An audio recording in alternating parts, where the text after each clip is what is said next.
Hi, I'm Lee. I'm the owner of Laughing Moon Chocolates, and we're making peppermint candy canes today. Candy, candy, candy, candy, candy, candy, candy. Candy. Hi, this is Alice Levitt from 7 Days. I'm going to make candy canes. Alright, so this is a pure peppermint oil. Whoa! It really cleared my sinuses. It's very hot, and it stays hot the whole time we work with it, which is why we wear these double gloves. So I shouldn't just stick my finger in there and have a taste. No. Alright, so we're gonna pour this out, and that's gonna be our stripe. We've added it to a pan that just has a little bit of color in it. We're gonna put the stripe into a toaster oven, which is at about 300 degrees, and that will keep it liquid.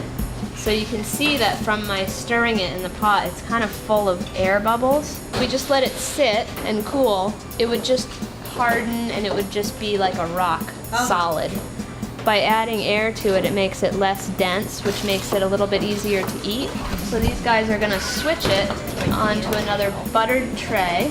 We use a lot of butter in this process on our gloves to keep it from sticking. And you can see how when we pour it, it's a little bit less liquid.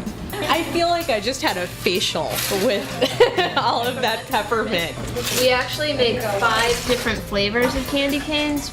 We also make spearmint, cinnamon, wintergreen, and maple. I'd like to see a chipotle one. Nice smoky, spicy candy cane. There it goes. Now it's looking a little bit more solid. And the more solid it looks, the more irresponsible I feel. Like I do want to just reach in and pop that bubble. So why doesn't the butter absorb it all?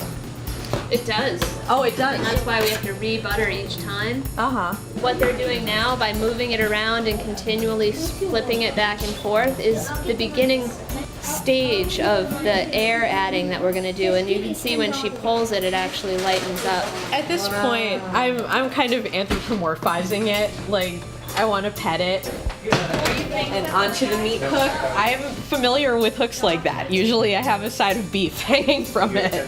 Yeah, well, so we've never had a side of beef. I assure you. Sorry.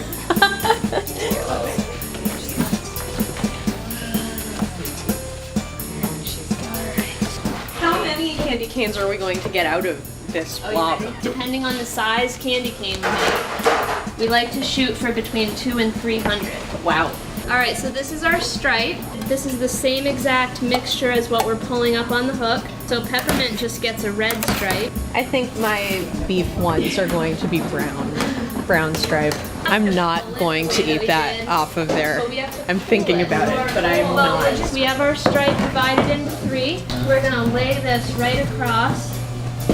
So do we have one on each side?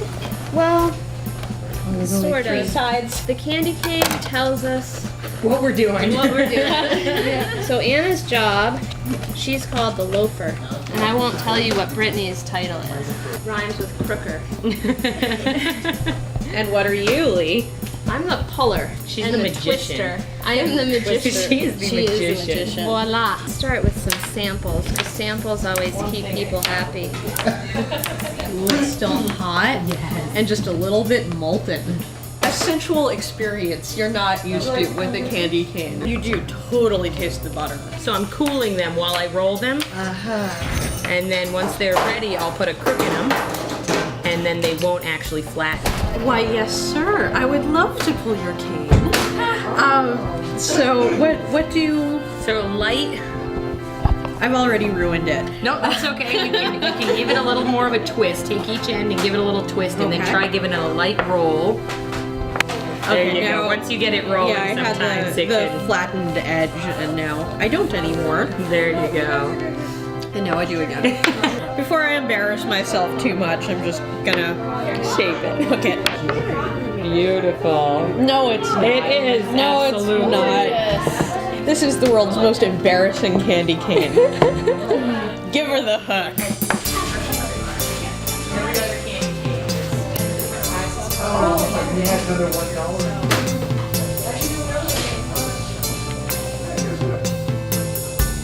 Now that I'm working the line, I really feel like I should have an elf hat. Santa's putting me to work.